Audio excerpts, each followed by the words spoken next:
Hi guys! Sa video to ay share ko sa inyo kung paano maglagay ng end screen katulad nito na kung saan maaari nating i-promote yung ating mga YouTube videos para mag-stick pa din yung viewers sa ating channel after nilang mapanood yung ating mga YouTube videos.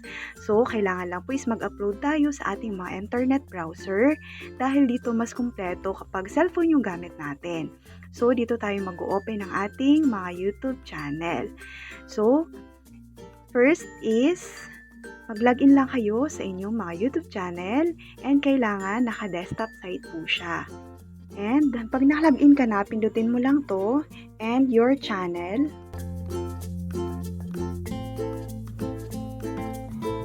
At pindutin mo yung customize channel.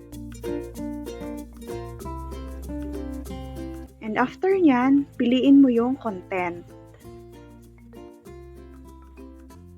And yung create and upload videos. Then, select files and pumili ka lang kung ano yung gusto mong i-upload na video. So, after niya, kailangan lang nating lagyan ng details yung ating i-upload na video. So, syempre, first is yung title and description, thumbnail, and yung other details. And after nyan, punta na tayo sa video element. So, dito, pwede tayo maglagay ng subtitle, end screen, and cards. So, dito tayo sa end screen, pindutin natin yung add.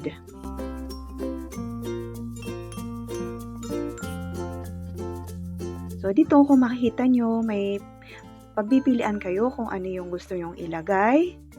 Kung yung dalawang video, kung may yung isang video and isang subscribe button, or import from latest video. So, depende kung ano yung gusto nyong ilagay. So, ako, usually, ang nilalagay ko is yung dalawang video. So, pindutin mo lang yan. And, ito, pwede nyo siyang i-drag kung saan nyo gustong ilagay. So, and, makakapili rin tayo dito kung ano yung gusto mo, kung most recent upload, or best for viewers. Kasi yung best for viewers, automatic yung YouTube ang pipili kung ano yung video na ilalagay niya dito. Pero mas maganda kung ito yung piliin natin para tayo mismo yung pipili dun sa mga video natin na gusto nating i-promote or ilagay sa end screen. Dahil kapag meron kang video na mababa ang views, yun yung mas magandang ilagay doon. And dito, pinutin mo lang to and pwede ka pa rin pumili kung ano yung gusto mong video na ilagay dyan.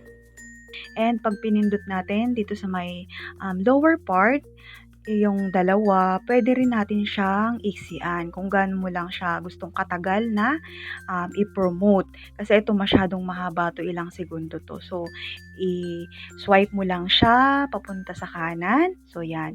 Iiksi na yan. And ganun din yung isang video. And kung okay na yan sa'yo, save mo na. And after nyan, pag nakasave na yan, is punta ka na sa visibility. Dito makakapili ka kung gusto mo na bang i-publish or i-private muna. And ever nakapag-upload ka na ng mga video and wala ka pang video elements, so pwede po natin i-edit yan. So pumunta ka lang dun sa content or sa video na gusto mong lagyan ng end screen. So pinutin mo lang yan. And kung makikita nyo dito sa may right side, meron siyang, pwede natin siyang i-edit. Pwede mong lagyan ng subtitle, end screen, and cards. So, ganun lang po kadali. Nakatulong sa iyo yung video to, and kung highly like this video and subscribe to my YouTube channel for more YouTube tips and tutorials. Maraming salamat sa panonood. Bye! Every day, late at night, not okay. All I want, and I pray, all I need are some better days. I'm looking in the mirror, so foggy, but I've never seen clearer. I don't really think anyone can save me, and honestly, I'm not really sure I want saving.